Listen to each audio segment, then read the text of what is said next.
good. You saw me looking at my camera like, are we ready to go? What's up, my beautiful people? This is an impromptu on the block with Jen. I know you guys are used to seeing me late afternoon or late night, but you know, when this man calls, the man I'm interviewing today, when this man calls, returns your call, you got to pick up the phone. You got to answer. What's up, Holly, beautiful lady? So it's good to see you guys here. I don't expect a lot of people to come, pouring in. It is early. I didn't announce this, with a lot of time in advance. So if you are here, thank you. And if you are watching the replay, thank you. I'm excited about this interview because very specifically, this is director Mark Harris. If you guys saw my thumbnail, he's setting up where he is right now. So he'll be with us shortly. But here on The Block with Jen, we keep it all the way real. And I ask the questions people wonder about, or I ask the questions that people ignore, right? I usually put mirrors up to faces. So this is going to be a great, very informative interview. I only have him for an hour, so I'm going to try to ask as many questions as I can. And if you guys have a question for him, please throw it in the chat and I will ask him for you. Again, today I'm interviewing Mark Harris, director, writer, producer. This is a man who filmed shot a film in a week. I think it was 6 days. White People Money specifically was his last film. It is spinning on Stars and Hulu and other streaming networks. It was also in 37 theaters, and we're going to get into all that, how he did it, because he's an independent filmmaker, right? And as you know, independent films don't usually make it to 37 theaters. They make it to film festivals. They don't make it to 37 theaters. So we're going to talk about that as well, and how he started with a $500 budget for his very first film. So these are things that you're going to want to hear, not just if you're interested in the film business, but entrepreneurship in general, right? This is a man who made no excuses, wanted to do something, and now here we are. So of course I had to represent White People Money because it was the second to last film I was in. And you know me, when I support for real. I don't just say I support for real. We have to support for real. We have to buy the t-shirts and buy the books and leave reviews and what have you. It's not enough to just buy stuff. As you know, I always tell y'all, you have to leave reviews and you have to share posts and things like that if you really want to support the person with more than this, right? Because we get a lot of support like this. But, we spend a lot of time on this powerful social media. So, we share constantly what celebrities are talking about. We share constantly jokes. We share constantly memes. So it doesn't hurt to share your friend or someone that you support from a distance on your story, on your Instagram Live, on your posts on Facebook. It really takes nothing from you, right? And usually we're on these machines and we're promoting the owners, the Zuckerbergs, you know what I mean? The people that own, the TikTok. We're supporting them by being on these platforms. So why not support our own people, right? So I stress that if you're gonna support for real. Right? It doesn't take anything from you. It doesn't cost anything. Of course, if you could throw money at somebody, that's always a wonderful thing. But if you cannot, or you just don't feel like it, at least support via these machines that you're on all day long, right? Because we want all of us to see all of us win. And the odds are against us in this country sometimes. Some people may disagree, but it's not as easy for us as it is for other ethnicities. And I don't think that's something we could deny, right? So we have to support each other for real. So as I said, White People Money is spinning right now. It's doing great on Stars. It's on Hulu and some other networks. It's not hard to find. So don't be sliding in my DMs talking about where's that movie playing? I got Google, you got Google. It's on Hulu, it's on Stars. So you can find it, White People Money. It is a family-friendly film. It's a comedy, but it's a family-friendly film. Okay, so you can watch it with your kids, you can watch it with your mama, you can watch it with your auntie and your uncles, you can watch it with the entire family. And that's why I loved being a part of it. And we'll get into that as well. So as soon as Mr. Mark Harris gets in here, we'll get started with his interview. But until then, let's chit chat, y'all. So if you got any questions for me, I am here. What's up, POP? I'm glad you're here. You're one of my favorites. So it's good to see you here early. I knew you'd be here early though, because I know you get up early. I do not, But like I said, when Mark Harris returns your call, you got to get on it. You know what I mean? He's one of those people that, you know, at first they're accessible and then they blow up and then it's like, oh, let me grab this call. And I'm so excited for him. And he has so many things coming down, you know what I mean, the road that are just as amazing as his past work. But his journey really is, you know, awesome. Like we're talking about a $500 budget where people are like, oh, I don't know what to do. I don't know how to get started. I feel like when you really, really want something, you know what I mean, you find out how to do it. You know, my motto is do what you can, where you are, with what you have, right? I think the problem with a lot of us is that we see people at their end goal, right? Like, and we don't realize it takes about 10 good years to really, really establish yourself. Now, of course, you can, you know, you can go viral, you know, happenstance. You could go viral and have like 500,000 people subscribe to you or follow you on a network, but can you follow up? Right, is the thing. But we could go viral. We could go viral tomorrow, jumping out of a car and into a bush, right? We can go viral. We know how social media works, but can you sustain that following after? And that's what's most important, not gaining a huge following overnight, but sustaining that following after. So yeah, it does take years to establish yourself and you have to work hard and you need a good team. You know what I mean? Teamwork makes the dream work. That is not a lie.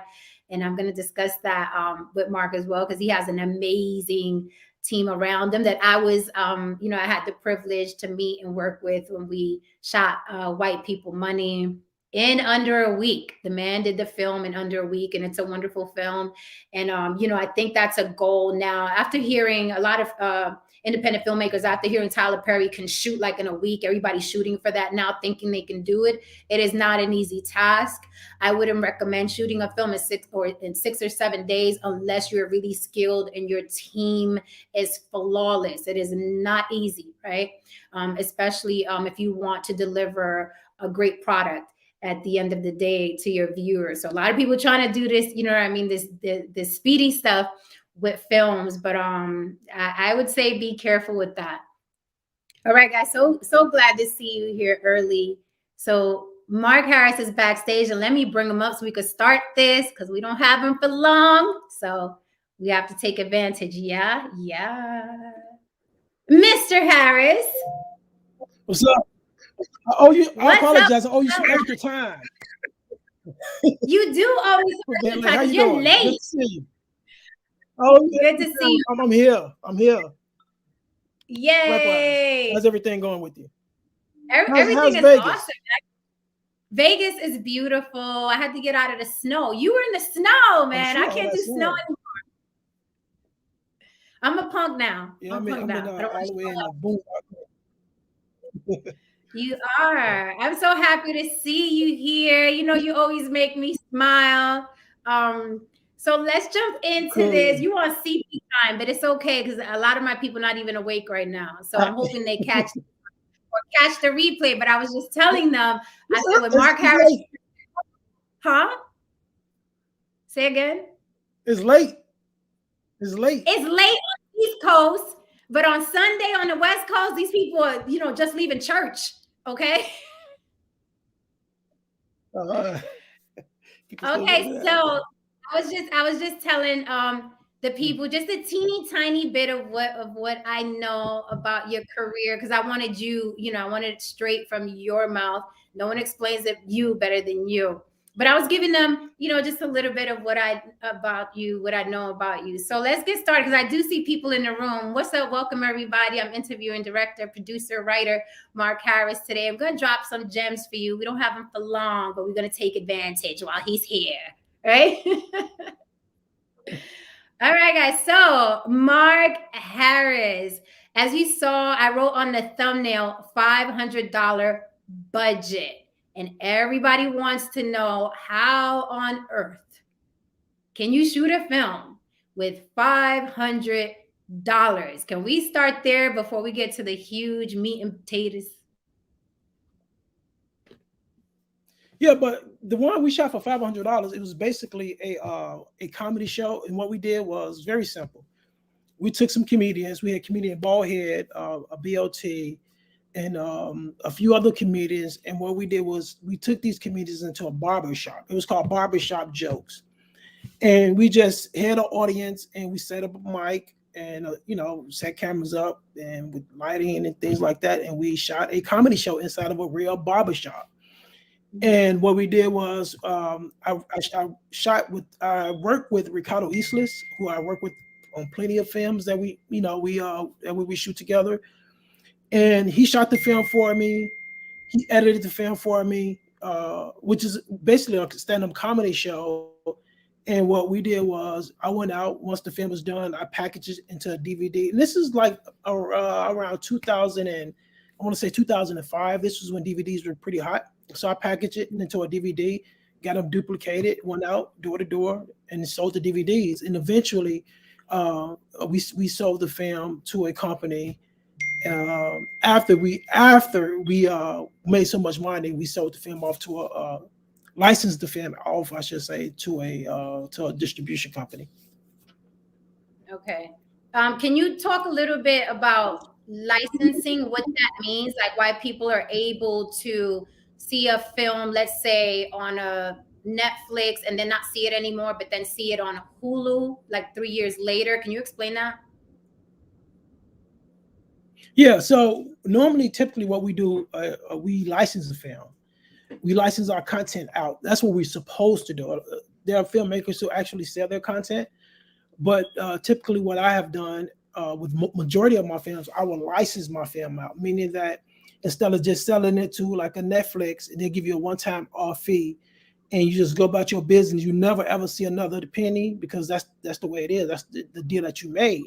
But once you license your film, say for instance, I go out and license a film to Netflix to give you a perfect example. We licensed the film for Black and Privilege for 3 years, right? Netflix only played it for a year. And so we get the rights back of this year, of March of this year.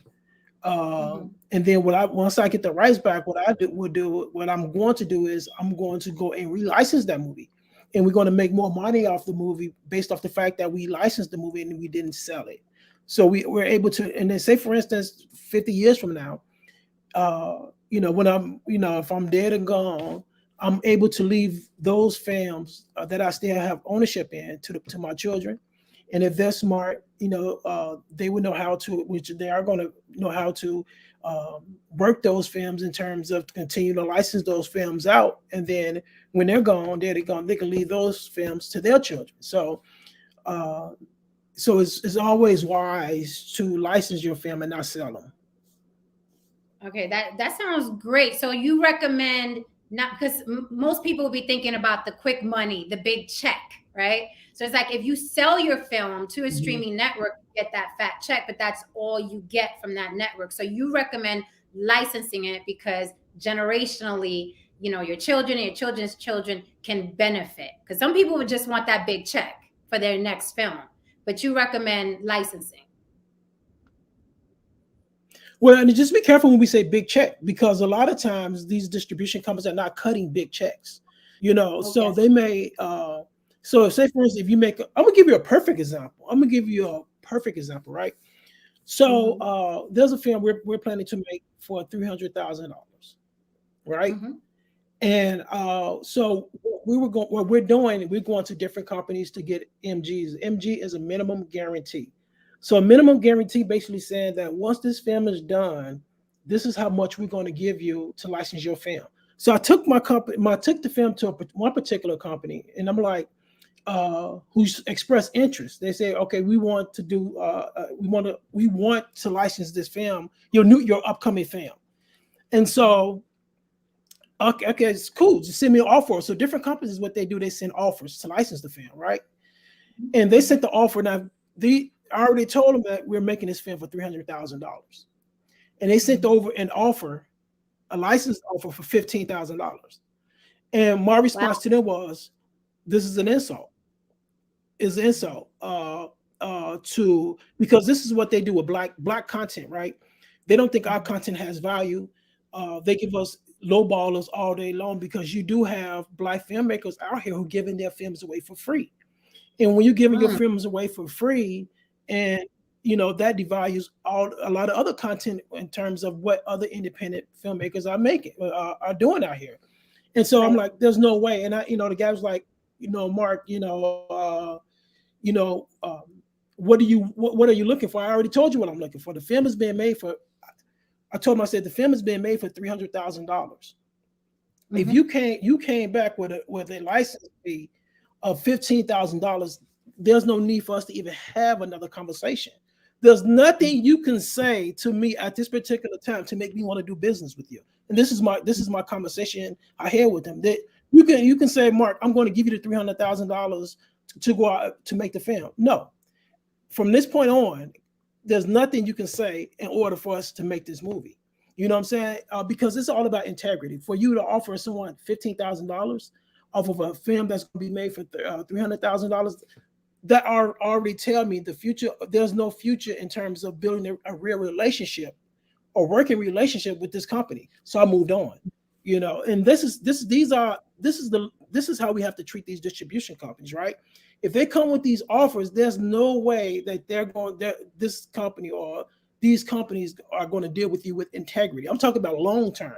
So say for instance, if they give you $300,000 to make this movie, right? And your movie goes off and make $20 million, I can guarantee you would never see a dime of that. So what we want to do is start building relationship with companies that have integrity. And there are very few companies out here that have integrity. Very few.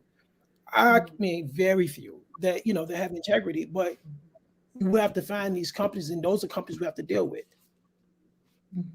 So was it a major company? Like if we knew the name, would be like, oh, them. Was it a major company? No, but they do a lot of this company. They do a lot of I say in the budget's around $2 to $3 million. And so, but we would know some of their films, but we more than likely would not know who this company is. Got it. They've been around. They've been around for a while. But, go ahead. I'm sorry. Do you think it would have changed? Do you think it would have changed the conversation had you told them, "Listen, this film, we're doing it for $1 million"? Do you think they would have responded differently? Probably so. But when probably so. But if you say you're doing it for $1 million, then they would have came back maybe with off of $25,000 or off of $100,000. That's still, whatever, if you're doing a film for $300,000 and your offer is $15,000, it doesn't matter what you told them, how much you're making this film for. The disrespect and it would have still been there. So, it was a ridiculous offer from them that we just moved on. Okay. One of the things I love about watching you speak about film is the constant use of the phrase breaking into Hollywood, right? And I think all of us in the industry from a very young age, it's like the big dream, like your big break. And we always relate that to that big break, Hollywood, right? Why are you not interested in breaking into Hollywood, as they say? Because you don't need to be in this day and time. I mean, okay, in terms of what is breaking into Hollywood, like if I'm offered to do a studio picture, would I do a studio picture? It depends on what the studio picture is. But all I'm going to do is I go out and make that studio picture, right? The money that I make from that studio picture, I'm just going to go around and flip into more independent films. You know what I'm saying? So independent films that I still have ownership of. So I go out and make a studio film and they pay me $3 million. I'm going to take at least after the taxes I paid, of course, because that is income. And that's also very important too. The difference between when you accept a job and that money becomes income, and opposed to when you're creating content yourself as a business person, in terms of how you do your taxes. So that's important as well. And so after, the taxes are paid off that income, and then what I would do is I'm just going to take that money anyway. And I'm going to flip it to make more independent films that I control, that I still own, that I can pass down to my children and they can pass down to their children. So it's about ownership.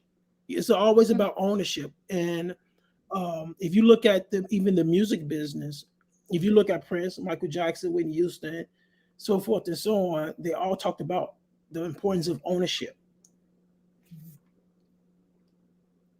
Okay. Welcome in, guys. Whoever's welcome. Can you hear me? Okay. We have a delay too, so forgive us for that because there's a delay. Okay, guys, welcome. Whoever's new in the room, hit subscribe and like. I am talking to Mark Harris, director, producer, writer, Mark Harris. This is a master class, by the way. This isn't a, hey, you have a dream, go out there and get it, right? This isn't that. This is a master class, and we've already got the films into production, and we're talking about distribution and licensing and things like that. So if you're here for like a, to get I don't know, some sort of advice so you can start your films, that's really not what I'm doing today. Maybe another time, but not today. We're getting right to the meat and potatoes of this business. So, Mr. Harris, let's get into just a little bit of controversy, just a little bit, okay? The top We can get into a lot of controversy. We can get into it. I already know you, Jen. Come on.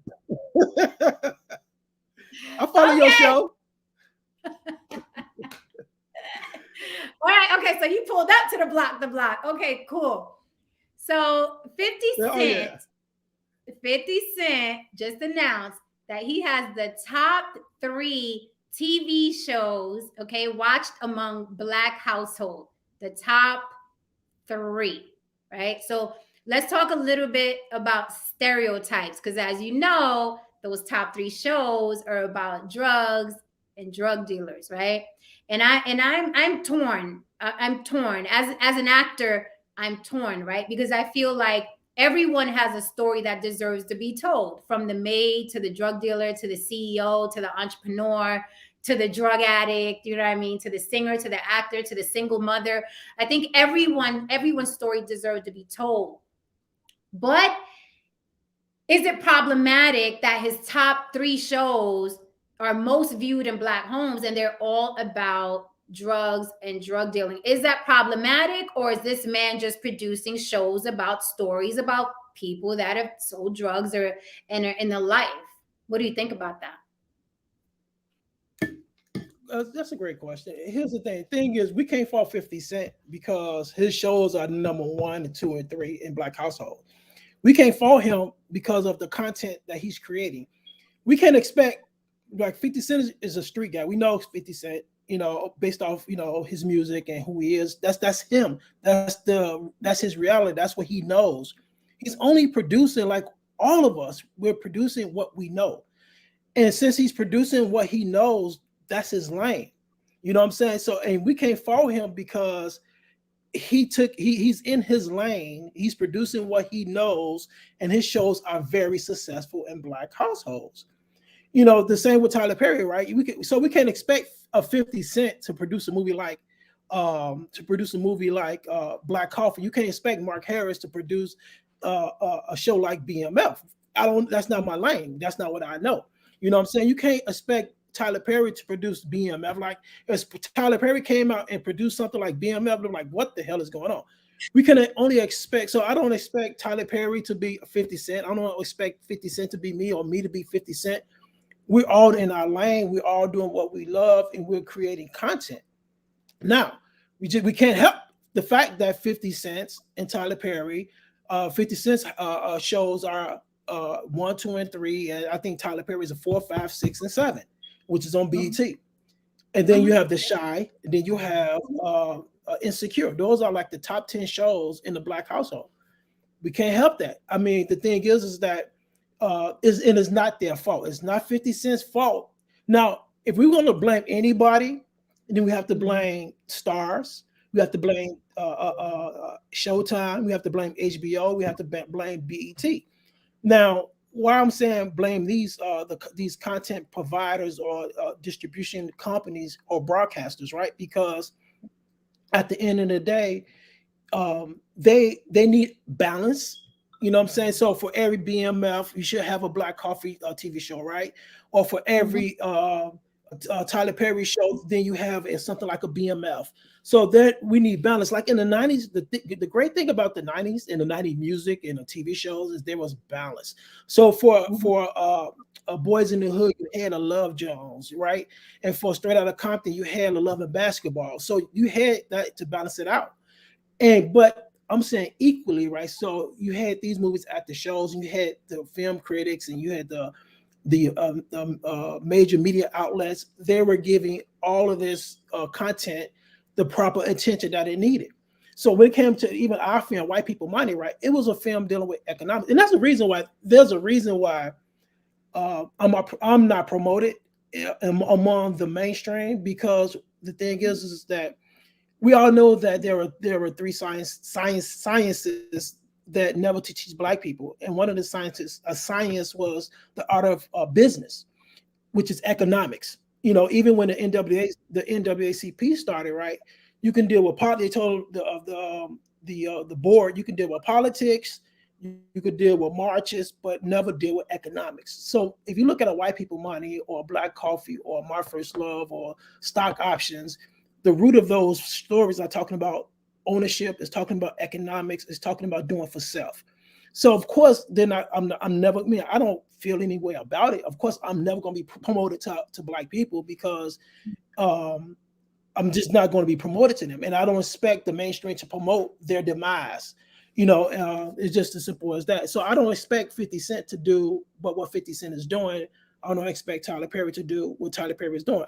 I love what those brothers are doing, and that's their lane, and they should just stay in their lane and stay and continue doing what's making them successful. I agree with you, because when there was a lot of heat behind Lin-Manuel Miranda's In the Heights, a lot of Afro Latinos were pissed off. Like, where are we? Why doesn't he cast more Afro Latinos? And I'm like, you have to understand that a white Latin has his own lens, right? Just like when I write all Afro Latino cast. I don't write white Latins.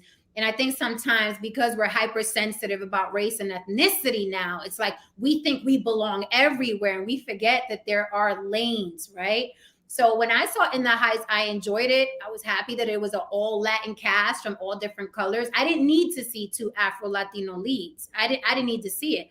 And I'm you know how I am. I'm like, be the change you want to see. If you want to see a film or a TV show with all Afro Latino, write it, do it. So, and now we're in a time where all of us can do it. Like, the time of complaining is over. I want to explore a little bit more about stereotypes, because you are very adamant about not writing stereotypical Black characters. Why are you so adamant about that? Don't you think that maybe, a gay Black guy or a loud Black woman, you know what I mean, talking loud to her friends, you don't think those things are funny or something people want to see, in the vein of, Tyler Perry's Medea or things like that? I don't. Well, I mean, I don't. That's a good question. I really don't. To be honest with you, I don't even watch Tyler Perry movies. I love Tyler Perry. I study his business model. I don't even watch BMF. I don't even watch it, so I can't even tell you about I can't even tell you about what's going on in those shows. But I've made a conscious decision in terms of how I wanted to portray Black people. You know what I'm saying? Now, let me just keep this in mind too, right? Mm-hmm. In terms of, I'm very conscious, as you already know, I'm very conscious how I portray people, period. You know what I'm saying? Like, even when I'm dealing, like, even when I did this movie called Black Butterfly, which is basically about two families, right? An Indian family from the east from India, and a Black family from America. Two different families. And both of their daughters were victims of this police officer who's going around raping young women. When I was doing that movie, I was very, very conscious in terms of how we're going to portray the Black family. And I was just as much conscious in terms of how we're going to portray the Indian family, because I wanted to get it right. And I listened, you know what I'm saying? Make sure that we don't deal with the different stereotypes that we see every single day. And when we did White People Money, that's one of the things we want to do. We wanted to attack the stereotypes. Like in White People Money, you told the Muslim, the Arab brother, he was like, how Hollywood portrays Arabs. They put the eyeliner on and make them all look like terrorists. And so those are some of the things that not only did we not want to portray, was some of the things that we attacked in white people mind. We attacked how they betray people, period. And so, but in particular for Black people, is the fact that those are not the images that I want to portray, you know. And I had many opportunities to do films, and I read the script, and I'm like, I'm not doing that. You know, consciously, I can't, you know, because I have sons, and my sons, I have sons, right? And my sons are, they're rough, you know, they're little rough guys, and they'll call me out and say, "Dad, come on, man." You know what I'm saying? Like this is the conversation that we have, because they're older, they're young men. You know, my youngest is 22. And but they would let me know, like, dude, like, come on, pops.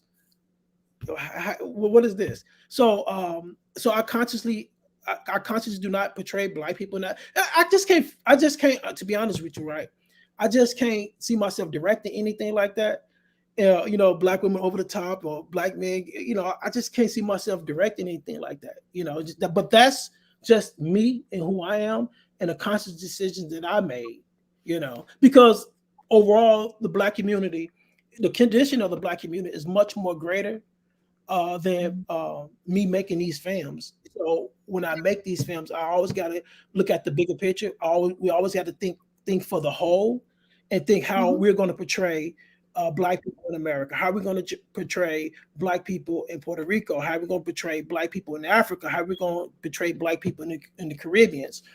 So we always have to think for us as a whole. I mean, you know, I'm talking about Black people all over the world. You understand what I'm saying? So you're so conscious that you even think about complexion. You know, complexion is a big deal. Why is the dark skinned girl blah blah blah? Why is the dark skinned guy blah blah blah? Why is the light skinned girl blah blah blah? Is that something you consider during casting because of how you feel, or you feel you'll get a lot of backlash? Honestly, I don't. Okay, let me just. Okay, when we did Black and Privilege, right? So we had Sarah Sagan. Now, if you look at Sarah Sagan, she walking down the street, if she doesn't talk, you'll swear that she was white. She's Black, a Black woman, right? You know Sarah, of course. Yes, I love Sarah. Yes, she's very light skinned, but you know, but we cast her in this role in Black and Privilege, right? That would normally go to a brown skin or dark skinned Black woman. But I consciously cast her as a light skin. Not only is she's a great actress, but I consciously cast her in that role to get away from the dark skin, brown skin, because we expect that from, because of what society says, and because of the images that have already been portrayed. We expect a brown skin or dark skinned woman, you know, to behave that way. So I'm like, no, we're going to mix it up a little bit, you know. And so that's where, but consciously, when it comes to different roles, leads and stuff like that, I don't normally cast in terms of based off complexion. It's based off most of the time. It's based off the relationships, and it's based off the talent. You know, can you do the job? But that one particular role, I did not want a brown skin or dark skin woman to play that role, not because of fear of any backlash that I would get. It's just the fact that I wanted to make this point. I thought it was a genius I like point. the backlash. I thought it was, we're gonna get into that. I thought it was a genius casting. First of all, Sarah Sagan is so talented. She is amazing. I am dying to work with her. Beautiful, big, blue-eyed Black woman, just gorgeous, right? It was interesting to watch. And it's funny because I like when you have a skill for teaching without telling people you're teaching. And it's like, before you know, it's like, wow, I'm watching this woman who has sort of an attitude, you know what I'm saying? But she's a light-skinned woman with blue eyes, and it is different, right? So it goes to show like how we're not even used to seeing certain things, and then you show it to us, and it's like, oh wait, this does exist. It's okay. You know what I mean? Everybody doesn't have to look a certain type of way. So we don't have to cast stereotypically to have success. I see some Black and Privileged fans in the chat. So speaking of backlash, although you are very conscious, okay, although you're about the community and the community is bigger than filmmaking, in your opinion, there was a scene in Black and Privileged where someone was eating watermelon and you got backlash for it. Can you explain the watermelon scene, please? And what was the big deal with the watermelon? Uh, well, we knew, of course, we knew what we were getting into even when doing this movie, Black and Privilege. We already knew. The cast understood the mission. We understood what we were talking about. It's one of those situations whereas the guy was eating watermelon, and he threw the watermelon. He threw the watermelon up and landed in the grass. But the significance of that scene was, it was another. The significance of that scene was what we wanted to do with that character is he's supposed to be this character in their mind. I mean, when I say their mind, meaning the people who are in charge of the community. When he moved across the street, in their mind, he was this ghetto dude, right? He was this thug. He was far from it. He was a man who worked. He was a man who had a wife and had a child. He was a man who was willing to kill for his wife and his child. He was a provider. But in their mind, it was like they looked at him as the enemy. They looked at him. They think because when he came in from the project that he was this thug. So the watermelon was just another way of saying that, okay, we judge one another. And the judgment that we have with one another is much greater than the judgment that is outside of any white person. So if we focus on like we focus too much on what we think, we focus too much on what we think white people should feel about us, instead of just focusing on self, right? Because they're going to feel how they're going to feel.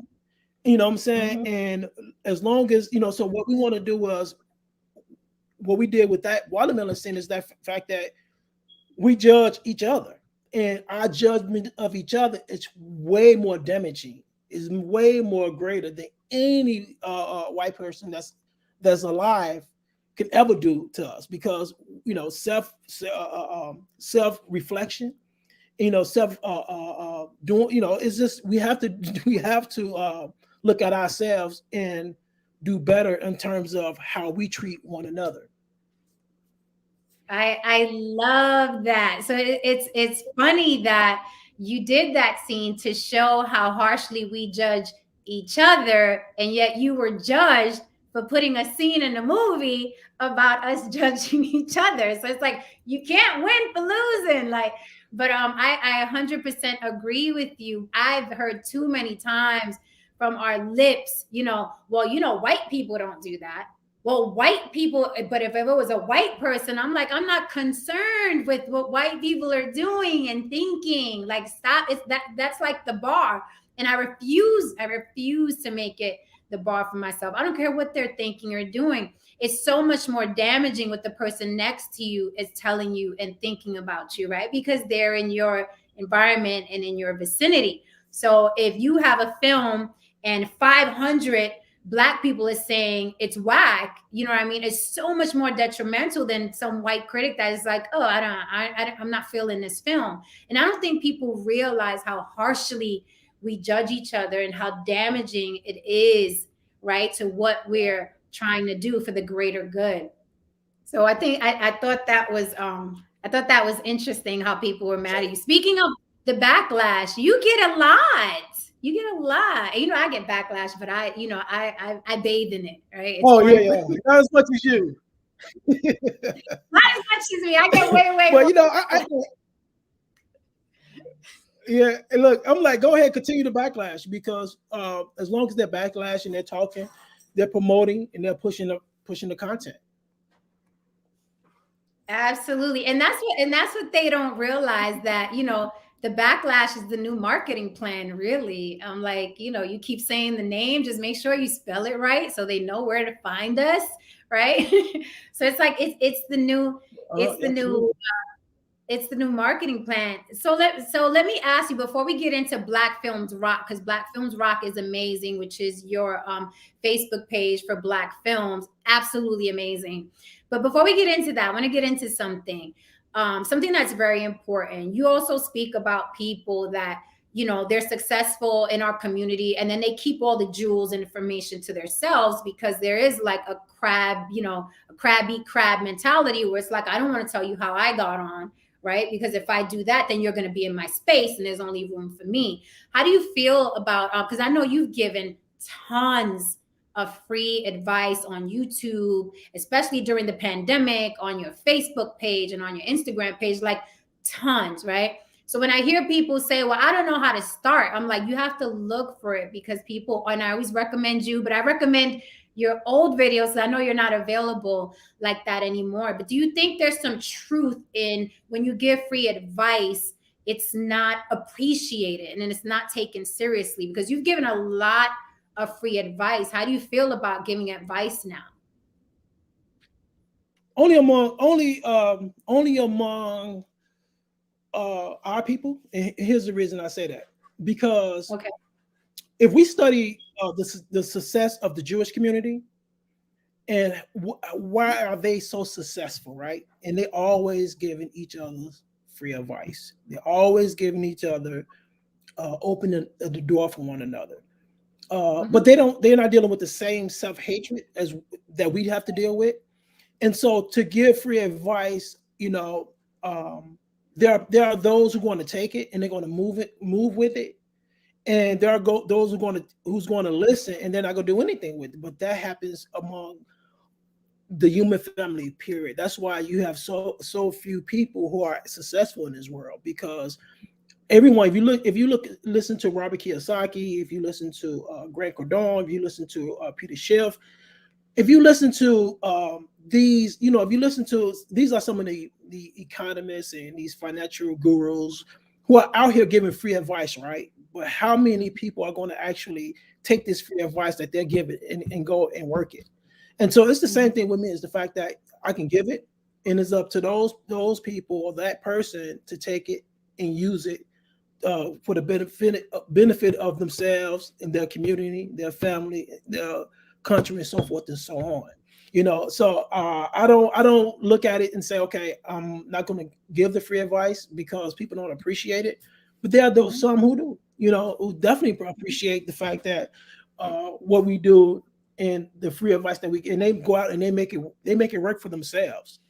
And so I don't focus on people not appreciating the free advice that we give, because there are those who don't. Now, if no one, like if I'm giving a free advice, right, and if no one takes the free advice, that's still, I mean, I'm still not hurt by that, because I gave it.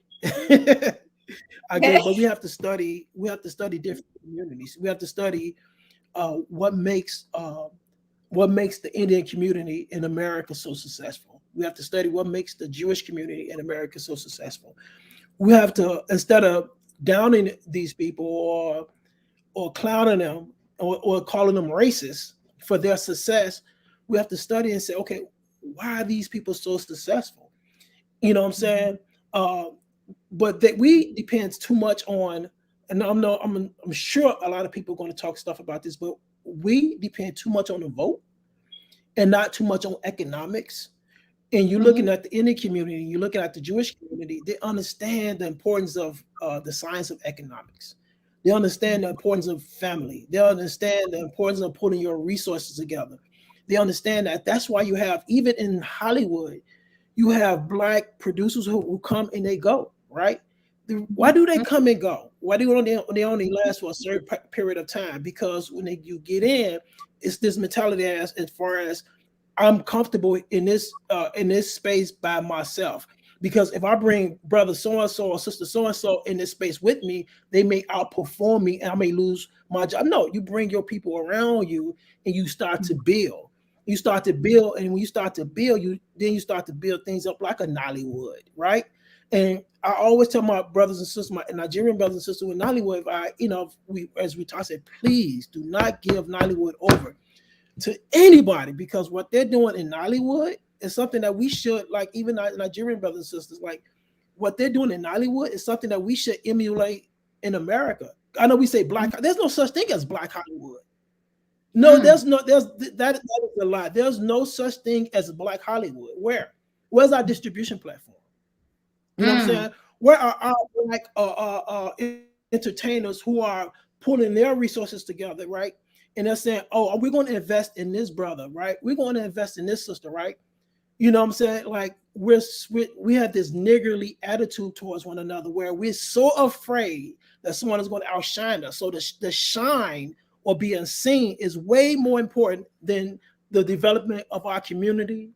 You know what I'm saying? Because, you know, that's why we only last a certain period of time in this business. There's a reason why Spike Lee has a 35-year career. One of the things that we cannot take away from Spike Lee is the fact that when Spike Lee started to make films, what he would do, he would bring in the black editors, right? He would bring in a black camera person or a black people from the union. Spike would surround himself with black people. And that's the reason why he has this longevity. Spike Lee understood the power of giving to your people. You know what I'm saying? So he wasn't in there. He wasn't the only one surrounded and didn't have any power to make these decisions. He put power around him. You know what I'm saying? So if you're there by yourself and you're comfortable there by yourself, I'm sorry, at a certain particular time, they're going to come in like vultures and they're going to destroy you and they're going to eat you up. You know, you need your people around you in order for longevity to have real success, because real success, that means our community start to evolve and start to grow. People scared to walk through the black communities these days. You know what I'm saying? And it's not because we don't vote, because we do vote. It's because of economics. Economics is the way, is the key, we have to pull our resources together. We have to do something for ourselves. And people ask me all the time, when I blow up, what's going to happen? I don't think about that. I don't think about when I'm going to blow up. You know what I'm saying? In terms of, I do not expect mainstream media to push me to black people. They're never going to push a black person towards black people, teaching black people about the importance of economics. And my films, Black Coffee, my films, White People Money, No Regrets, Stock Option. If you just listen to, you know, I don't beat our people over the head in terms of do for self, but if you listen to the key points in those movies, if you listen to the hidden messages in those movies, always do something for yourself and your community. I hope that wasn't a long, drawn-out answer. It wasn't. No, trust me, everybody is appreciating it, myself included, because I've heard you a million times, but I'm always learning something new when we speak. I wanted to speak a little bit on what is Nollywood. Can you explain to people? Because a couple of people, I'm sure, were taken aback when you're like, there is no Black Hollywood, because people hear Black films and they think that there's a Black Hollywood, right? But Nollywood is actually, right, a Black Hollywood. So can you explain what Nollywood is? Because people have heard of Bollywood, but what's Nollywood? Nollywood is the film community that is based in Nigeria. And if you see the Nigerian films, and you look at Netflix, and you have more Nigerian films on Netflix than even Black American films. So Nollywood are films that are created by Nigerians in Nigeria. That's Nollywood, and it's the third largest film community in the world. It's actually, as a matter of fact, it's the second. It's Bollywood, then it's Nollywood, and then it's Hollywood. So Nollywood is the second largest film industry in the world, which is based in Nigeria. Why do you think that Nigeria has more success coming together and building a Hollywood than Americans, Black and Latin? Right?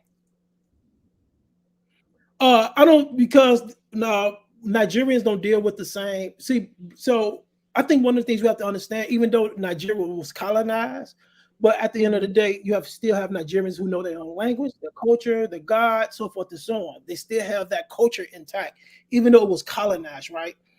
But when you come to us, right, you were the last name Garcia, Jen Garcia. Garcia, as you already know, was the slave master's last name. I went the last name Harris. Harris is still the slave master last name. Now, if you look at the Nigerians, some of them have their slave master last name, but at the end of the day, they still have their African name that they wear. They, you know what I'm saying? So they don't deal with the same self-hatred. They don't still deal with the same lack of knowledge that we have. So we have to overcome a lot of things in terms of our self-hatred for one another, our lack of knowledge. Those are some of the things that they really don't have to deal with, that we have to deal with. And that's why Nigerians, right? And again, Nigerians are so successful around the globe because another thing about Nigerians too, they help one another out. They understand the importance of community. You know what I'm saying? So along with the Jewish community, right, along with the Indian community, I should have thrown in the Nigerian community because they are so successful among the entire Black population. Nigerians are basically the most successful in everything that they do. They succeed in. I asked the Nigerian brother once before. I was like, "Why are Nigerians so successful?" He said, "It's just in us." You know, he said, when we our children, our parents instill in us that success is important. You know what I'm saying? So they learn that from a young age. They learn the importance of unity. They learn the importance of when I come to America, or I see another Nigerian, I know that I'm going to help my Nigerian brothers and sisters out. They understand that the importance of that. I agree with. I want to go back to something you said before that's so important because I preach it a lot. A lot of people are afraid to put other people on because they're afraid that they're going to outshine them.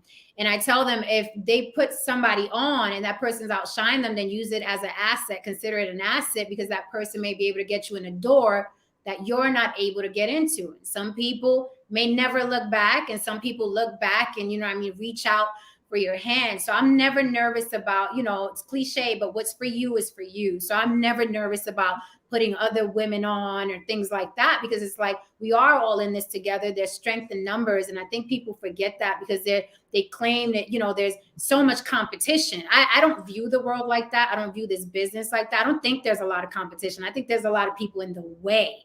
That's what I think. And then that gives the impression that there's a lot of competition, but not everyone's going to be as driven as you or as talented or as skilled. So that's not something I worry about. I love being around people that are doing what I'm doing, that are positive. So I think more of us have to be aware that bringing people with us is very, very important and it's crucial to our longevity and our success. Like you mentioned, Spike Lee. I wanted to talk about Black Films Rock on Facebook. You started it when, sir? I started Black Films Rock maybe like 10 years ago, but I never actually promoted it in terms of on a Facebook group until last year during COVID. I'm like, okay, I have this marketing company. We have this Facebook page. They only had like 500 something members last year. And I said, I'm going to go ahead and start pushing it. So we start promoting it. Now we have like 25,000 members. Yeah. 25,000. Don't say that light. 25,000 members on Black Rock. Okay. And what is the content in Black Films Rock? I know it gets spicy in there.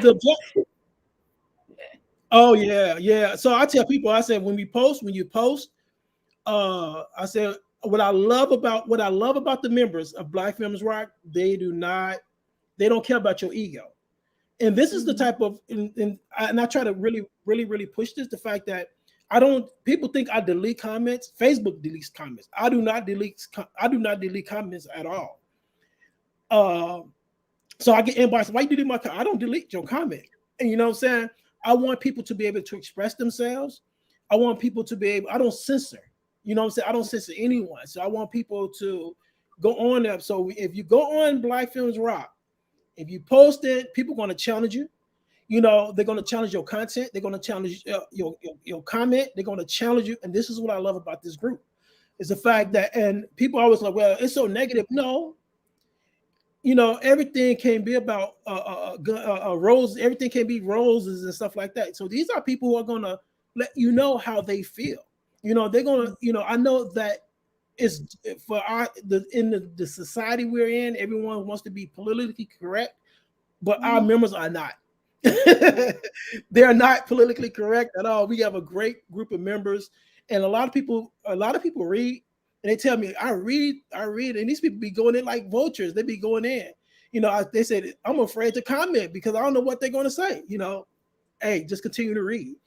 And so that is what the group is about. So what we're doing is we promote films no matter where they're made, in terms of Black films, right? Globally. So we want to push Black films globally, whether films are made in Hollywood, whether films are made in Mexico, whether films are made in Belize, the Barbados, in America.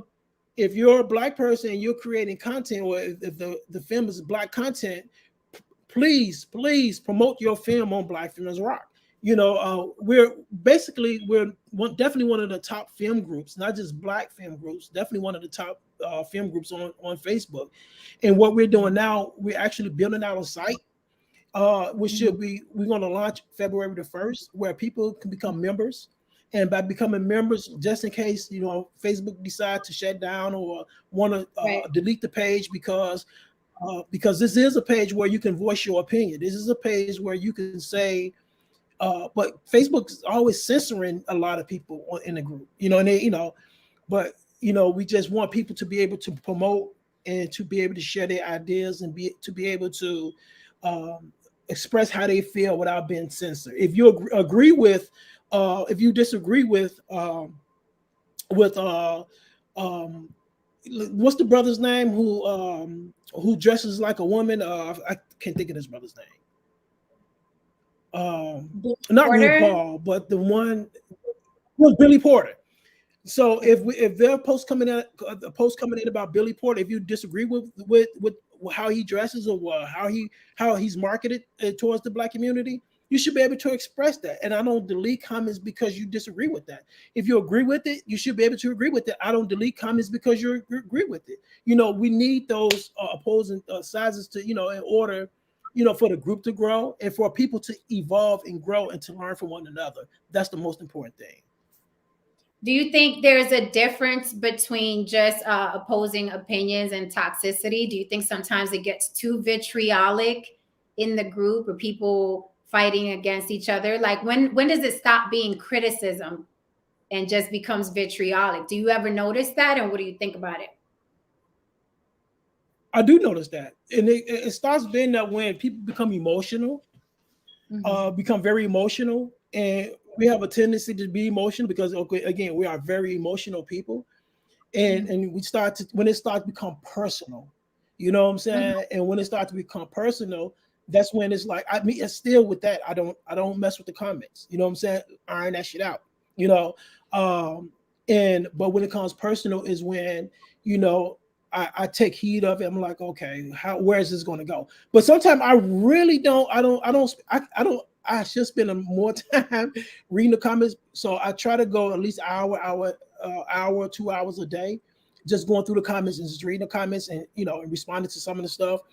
And so, but when it gets to the point where it becomes personal, then that's when it's like, okay, enough is enough. But I still do not mess with those comments because I just wish that if it does become personal, just iron it out, deal with it, so you can move on. Right. Do you ever intervene? Do you ever the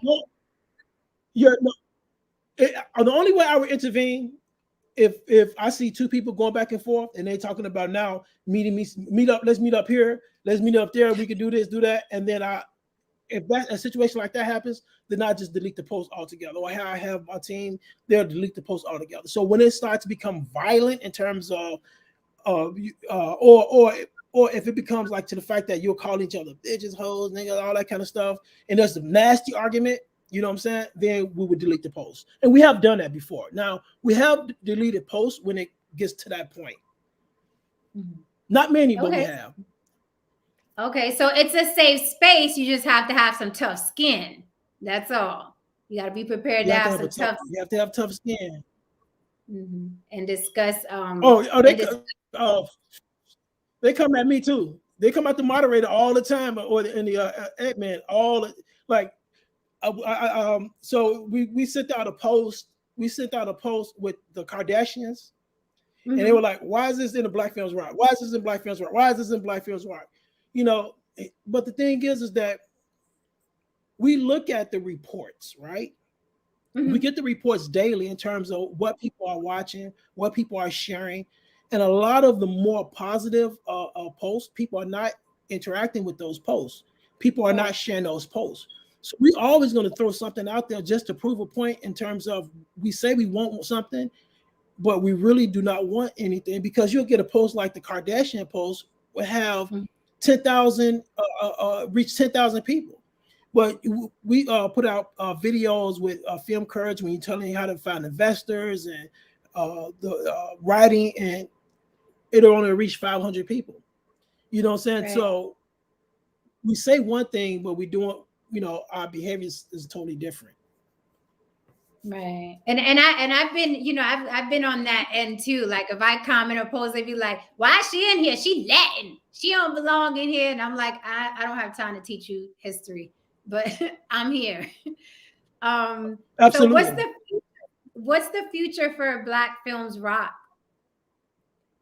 The future for Black Films Rock is to continue to grow, evolve, and to be the #1 film site in the world.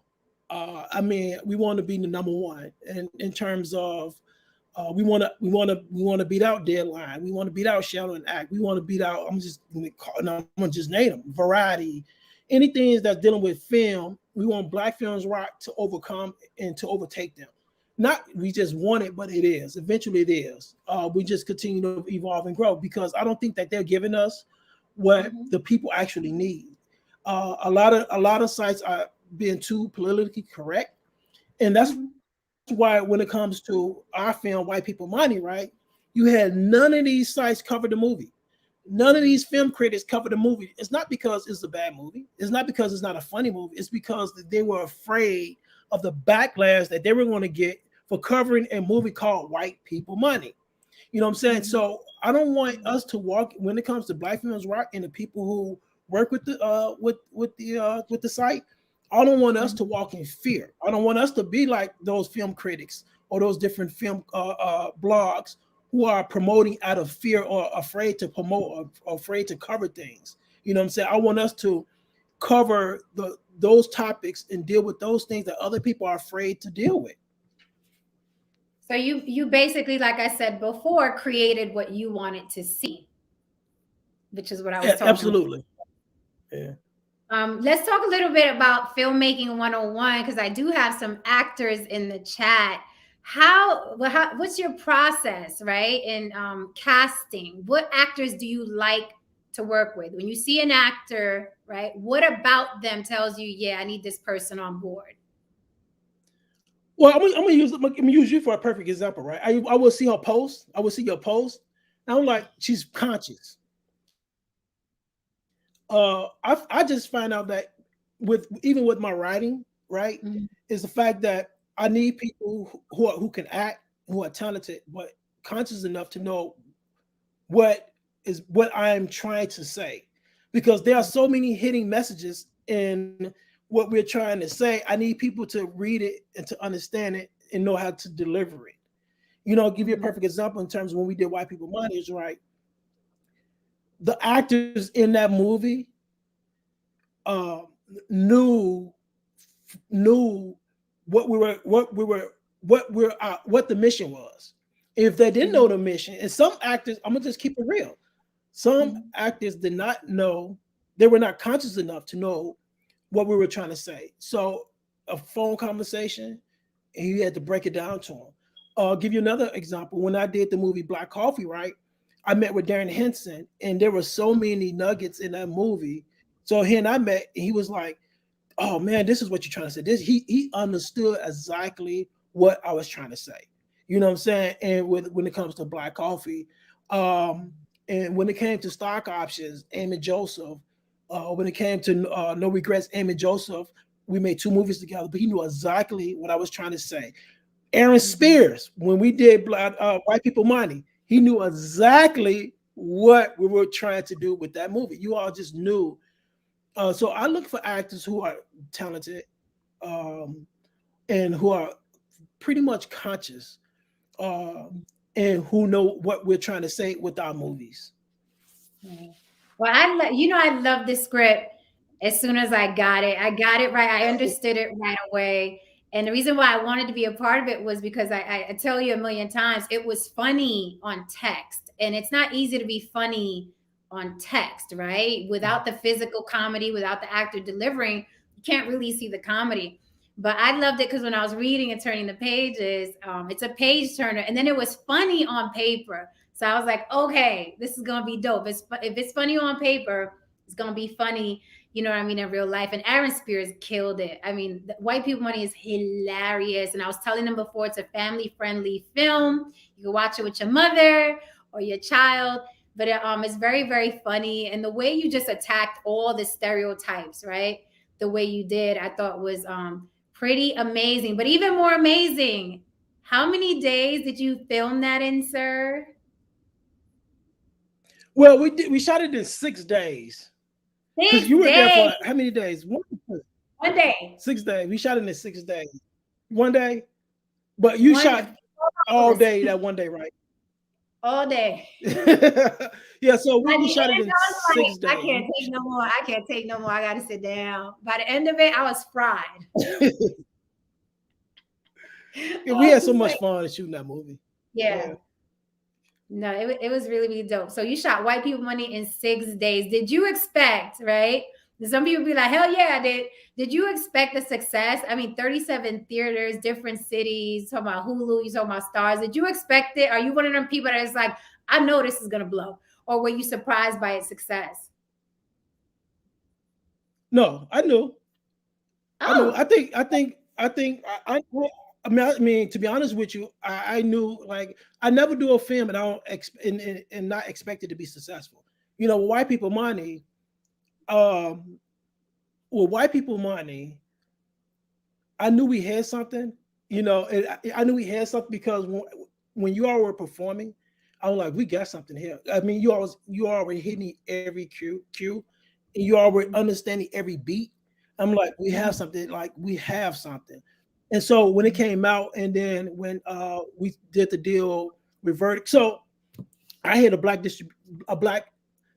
distributor tell me Black people would not, who came and watched the film, and they were like, Black people, and they wouldn't pick it up. And thank God they didn't pick it up. But they were like, wow. Yeah, oh yeah. They said Black people would not understand this type of comedy. You know, and I'm like, well, that's not true. People call, like, as I talked to Aaron Speed, so this is more like your Adam Sandler type of comment, and this is the same thing like that white distributor said. I said, well, Black people love Adam Sandler movies. He has a large Black following. Black people love Adam Sandler movies. So you mean to tell me that Black people can accept this type of comedy coming from white people, but they can't accept it coming from Black people? You know, we're not even Black people. This was the very diverse cast. You know, and so they said Black people not understand. Black people understand this comedy, and we have proven them wrong. And thank God we proven them wrong. But yeah, I expected White People Money to be successful. Now, what I did not expect was no coverage, and I don't think people really understand the importance of this. I don't think people are not going to really understand the importance of this until maybe 30 years from now, 40 years from now, when we're talking about this movie, that no media outlet covered this movie. No American media outlet covered this movie. No film critic covered this movie. No trade or pub. We didn't get article. We didn't get anything from Deadline. We didn't get anything from Variety. We didn't get any coverage from any Black sites in terms of with our theatrical release. Nobody covered this movie. Nobody. I'm talking about American media companies, right? Nobody. But we went on to stay in the theaters for an entire month just by word of mouth. That has never happened before. Now, there are films who have been successful because of word of mouth, but they still have the help of some film critics. So you take Clerks, which Clerks, which is a Kevin Smith movie, right? When it went to, I think it was the Cannes Film Festival or Sundance, when it premiered there, he had the help of I think her name was Amy Tobelin or something, who was a movie critic, who wrote an article about the movie, and then everybody else took up and wrote an article about this. We didn't have that type of, you look at independent films that go off and do very successful. They had the help of movie critics. Then it became a word of mouth. We did not have any of that. Only thing we had was social media and word of mouth. And people were like, okay, I'm going to see this movie. And we stayed in theaters for a month. But people are not going to understand the power of that until maybe years from now. Yeah. And we listen, it was a little group, but we promoted hard. Like we pushed that film hard. Like people started calling me white people money. I'm like, we pushed that film hard. So I'm proud of us. Like we didn't get promotion from. Let's just keep it real. We didn't get a lot of promotion from some of the cast. I mean, that's just the reality. Like some of the cast did not promote the movie, and we still were successful. Speaking of the cast and not promoting, I asked you what would make you work with an actor. What makes you not want to work with an actor again? Attitude. I don't care if you don't promote. You know what I'm saying? Like I really, like I told you, I was like, we did it. We still successful. I don't care if you don't promote. But attitude. I mean, I know. Jill was like ready to. I was like, don't man, fuck up. But attitude. I mean, if you come on like when we're working, and there's an actor that I was like, I could never work with this dude again. Like it was just like when you just creating, you just messy and creating bullshit when there's nothing there. Because people, I'm like, that's a mental problem. But that rarely ever happens. I can just go throughout my entire film career, like and say, okay, I enjoy working. There are people I just love working with. You know what I'm saying? And it's very few that I say, oh, I can never work with that person again. You know what I'm saying? But there are people I just enjoy and I love working with. But it's just attitude. Just someone that comes on set and they're just angry for nothing. I'm like, what the like what? Why are you so angry? Like you knew, like why are you so angry? Like the set is running smooth. Like you've been on my set, everything is running smooth. You know what I'm saying? Yeah. And I think that when you come on a black set, you already have this preconceived notion that everything is going to be in disarray. You brought that mentality to our set, which everybody was like, what the hell is going on? Everyone was like, what the fuck is going on? Like, when everything was running so smoothly. But when you get to the point where I get to the point, I'm like, oh, man, why am I doing this? And then I can't work with you again. So just basically having diva moments or Devo moments for men, but diva moments. Devo moments. I mean, it's really I don't think I work with a young lady or actress that I'm like, I can't do it again. I have. Oh yeah, I have. Oh yeah, I have. Oh yeah, I have. Oh yeah, I have. Both. There are two actors. There's an actress and an actor. I'm like, no way. Never again. Never again. And I'm sure there are people who was like, I never work again. So it's teaches. I'm good with that. Yeah, I mean that you're absolutely right. Unfortunately, when I get cast in a Latin indie or a Black indie, I'm expecting some BS. I am. I'm like, they're gonna be late. They're not gonna be on time. The director's gonna be sexually harassing me. The grip is gonna be his nephew. Like craft services is gonna be crap. Like, unfortunately, because of my personal experience, that's what I'm, expecting. But I was pleasantly surprised on your set. Most importantly, I felt safe, right? I felt safe. Everybody was very professional, right? Front of the house, back of the house, from the grip all the way up. And I don't think people realize it makes for such a comfortable, positive work environment. I don't think independent filmmakers really grasp that. When you're hiring actors, we need to be in a certain frame of mind. And when we're worried about this one is trying to get at me and what kind of snacks do you have here? And why is this one late? And this one is yelling. And I don't like the attitude of the hairdresser. Like, it makes it so difficult for us. But everybody was such a joy. And I'm not just saying that to say it, like, everybody was such a joy in the makeup room. It was a great vibe. By craft services, it was a great vibe with the crew. It was a great vibe. And it was just so cohesive. And it seemed like everybody was there to make it happen, to make that film happen. And I think that's how you have to hire your cast and your crew. Everybody's on this team and we're all here to make this happen. And speaking of, I know you work with different producers. I want to talk a little bit about funding. And is it problematic when you have a lot of different producers that are putting money into a film, or is it easier? Because, everybody has their own personality. Is that a problem? Would you rather work with one like executive producer or several? Well, however you're going to get the money. I mean, naturally, it's always good to work with one producer. Give you a perfect example. When we did No Regrets, I worked with only one producer who went out and got the money. That was Dan Garcia. And still today, we do a lot of other stuff together, in terms of business. But when I work on another Dan Garcia film, in terms of him producing and me, I love Dan Garcia. He's my brother. I love him, but I cannot work with Dan Garcia if he's producing. But other business, yes, I can totally work with Dan Garcia. We still do business today. We just locked down something about like a month ago. But in terms of me directing and me writing a project and Dan Garcia producing the project, no. So, but when we did White People Money, we had about 10 producers on it, 10 investors, I should say. So 10 investors. So, yeah. And so that was ease for me, so however you're going to get the money, but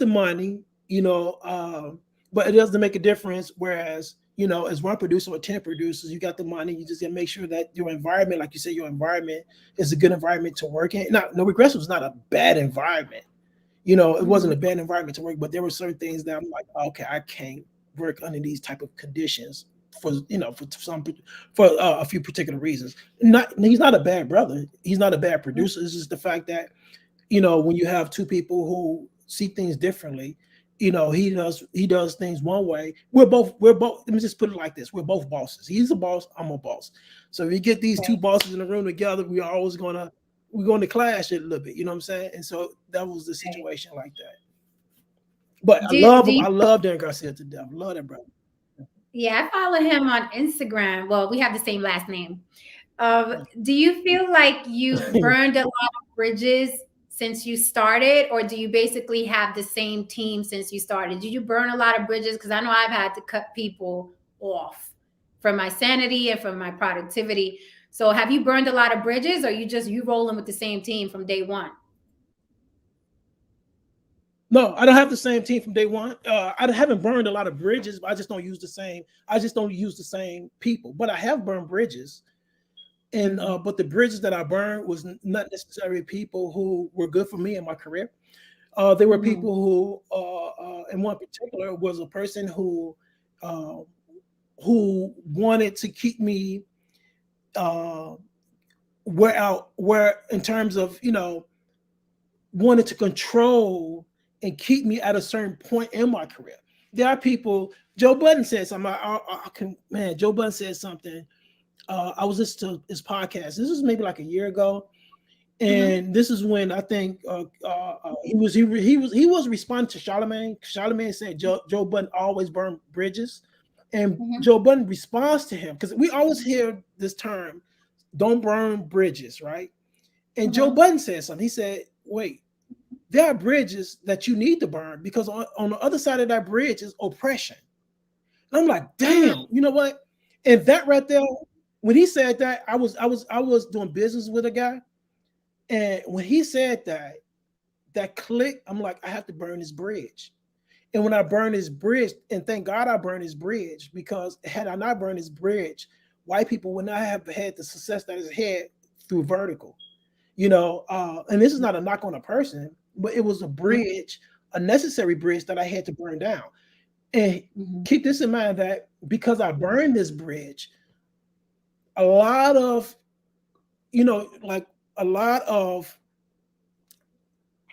networks, distribution companies may not want to, they may have this ideal of who I am based off a bridge that I burn, of someone's selling this image of me to them. And a lot of them just say, you know, I don't want to deal with Mark, but I'm still doing what I'm doing.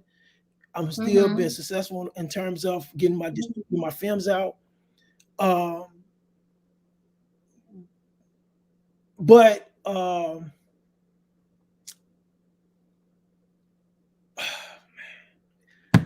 there's some things I want to say. I just can't say them yet. But there are bridges that we have to burn. Names for privacy. And at the end of the, just keep this in mind. But just keep this in mind. Like when we burn these bridges, right? There are going to be some backlash, and people are not going to understand why you burn these bridges, right? They're going to a lot of times people are going to take the word of someone else's because you don't want to be taken advantage of. I burnt the bridge because I did not want to be I did not want to be taken advantage of anymore.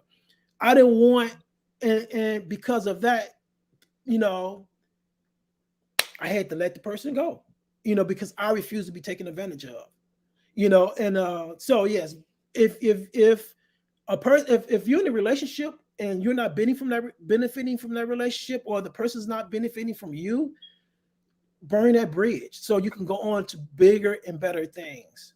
I hope I'm very clear on that. Burn that damn bridge down. Burn the bridge, so it can light the way to the better bridge. There you go. Burn the bridge. Yes. I thank Joe Budden for that, because that was a. No, I'm sorry. I think it's pretty messed up, but you know, it happens. Like I always, when I think about that story you just told, it takes me back to my best friend. I had a best friend over 20 years. And our relationship was not moving forward. She was stuck in her ways. And I'm like, this is not good for me or my child being around it. So I'm going to bid you adieu. You know what I mean? I did the adult thing. I said, this is going to work, right? Our friendship isn't going to work. And soon after, she was like bad mouthing me to everybody, saying I went Hollywood. And I was like, wait a minute. I didn't go Hollywood. You're just toxic. Like, you're not good for me. So I had to move forward, you know, with people thinking that I was a certain type of person, because she was upset that I no longer wanted to have a friendship with her. But I think when that happens in our business, it can hurt us, because now you're messing with a bag, right? So it's great to hear that you went forward. Absolutely. Even with people, whatever they're going to be thinking about because of this person said, you continued on, and White People Money blew up. Where is White People Money available right now? Because I told them in the beginning, but we got to repeat it. Stars, Amazon, it's everywhere. Amazon, Stars, Hulu, which it went into the top 3 most watched in Hulu and on Stars. And it's still popular on both networks after what, two months. Redbox, Voodoo, it's all over. It's everywhere. It's everywhere. So thank you for having me all over. You said what now? I said, thank you for having my face all over the world. That's good. And we're planning a theatrical. Yeah, we're planning a theatrical in South Africa as well. Nice. I'm going to Africa. It would have been happened, but hey, COVID. Huh? I said, I'm packing I'm going to Africa. I'm going back home. Oh. I'm gone. Right. So yeah, it would have been happened, the whole COVID stuff, just, you know. Yeah. That's amazing. And speaking of theaters, White People Money was in 37 theaters, and now it's on streaming networks. So that's, I mean, it's a humongous success. I'm so proud of the film. And it was a nice change, because I'm always playing, you know me, some drug dealer or killing somebody. And so it was fun to have a gun and not get shot or shoot anybody in White People Money. But I'm not going to say anything else. You have to watch the movie if you want to see the rest of what I do, and you see if I get the bag or not. You got to watch the movie. I'm not going to tell you. Okay, this question, very important. What do you feel about, because a lot of people go through this, I know I go through this. What do you feel about like friends or relatives that ask for favors all the time because of the position you're in. Like, for instance, white people money. I was promoting it hard. I did get some friends and family that were like, hey, I got to pay to watch this. Do you have a plug? Those not your friends and your family. Oh, Like, okay. let's just keep it real. Those are not your friends. Like, I'm gonna just keep it real. All right, so you mean to tell me that you're gonna go pay $2.99 or $5.99 to watch someone else's project, but you cannot pay $2.99 or $5.99 to watch your own blood or someone who you call your own friend? Mm-hmm. You know what I'm saying? Like, people like that is you distance yourself from them as far as possible. You know what I'm saying? Like, you have to, like, my sister, right? My sister has always supported my career. She has stacks and stacks of DVDs of Nollywood movies because she only watches Nollywood movies. She has stacks and stacks of DVDs of Tyler Perry. She loves Tyler Perry.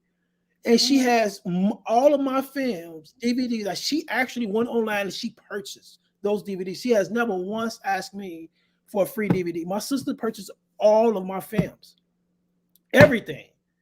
So my brothers support my films. Like, they do not ask me for anything for free. You know what I'm saying? So I had friends to ask me if they can have a code, so-called friends, right? Do you have a code so I can watch the movie? Hell no. Yep. No, you do not have a code so you can watch the movie.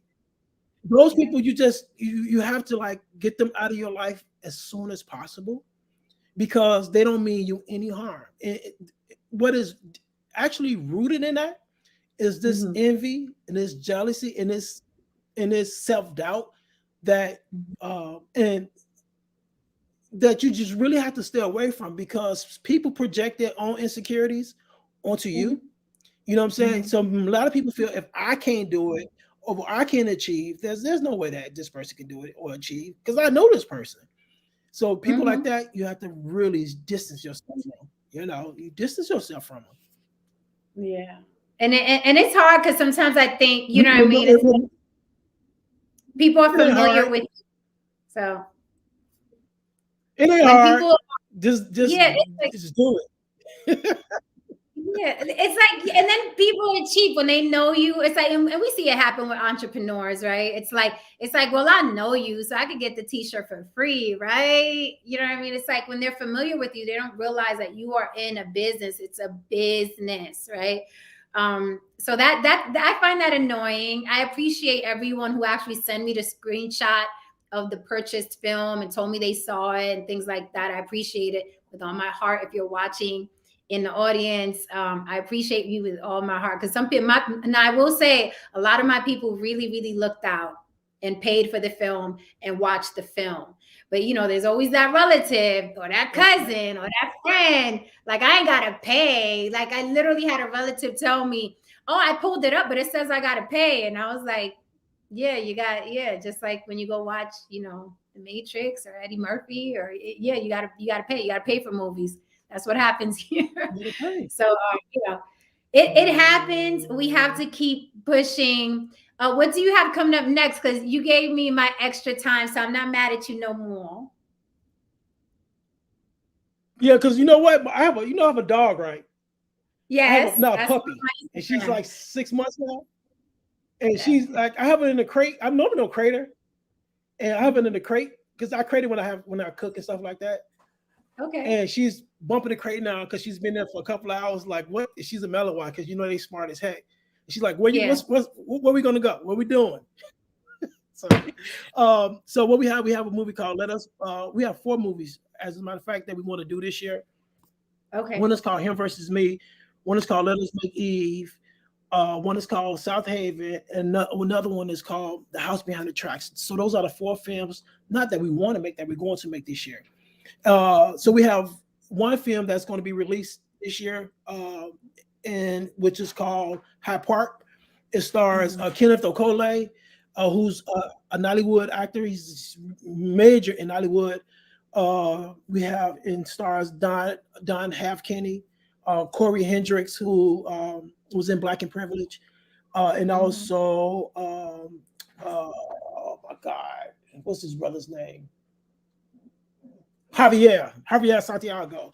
So it starts the Mhm. four of them, and love where love and love is from Liberia. So we have a mixture of Latino, Black American, and Nigerian, and a Nice. Filipino brother who I'm sorry, forgive me, he's Cambodian, a Cambodian brother, a Uh-huh. very diverse crew, beautiful people, very beautiful, beautiful Black and brown people, and that movie drops this year. It's called High Park.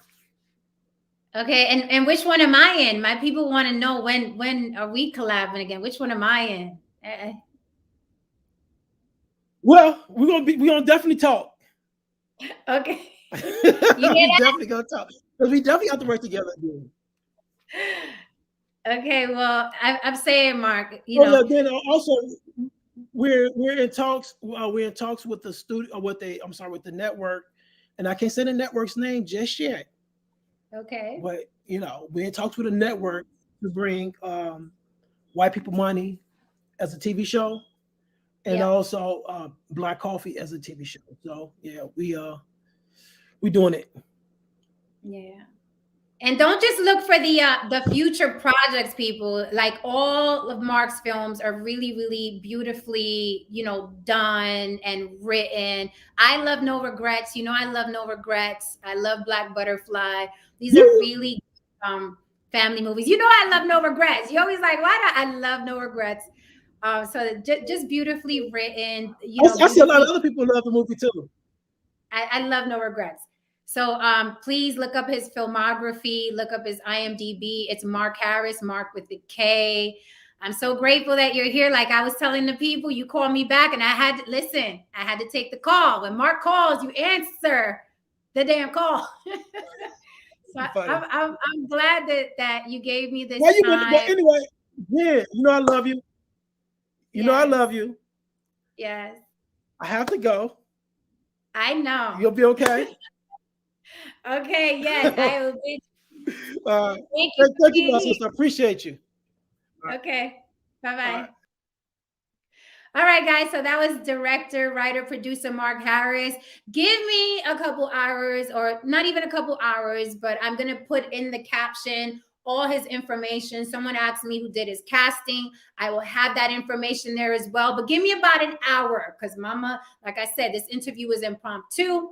Mama got to go do some things, but I promise if you check back, I will have all of his information in there, from social media to who does his casting to his IMDb and what have you, the correct spelling for everything. Watch White People Money on Stars, Hulu, and Amazon. I play Marina Donna. Look out for his upcoming work. This is a good guy. This is a really, really good guy. He's about us and our community and giving you beautiful family-friendly stories. There are no stereotypes, and that's what we claim we want. Yeah. So check out Mark Harris as soon as you can. I'm going over now to Lucky Marie's page. I think she started her live already. And thank you guys for being here so early on short notice. I appreciate you all. You already know I have some mega treats for you this week. I'm going to have some really dope, inspiring interviews, and I may have a celebrity come by. You don't know because I'm tapping into my network now. All right, guys. Love you much. I'll see y'all later. Bye. Have an amazing Sunday.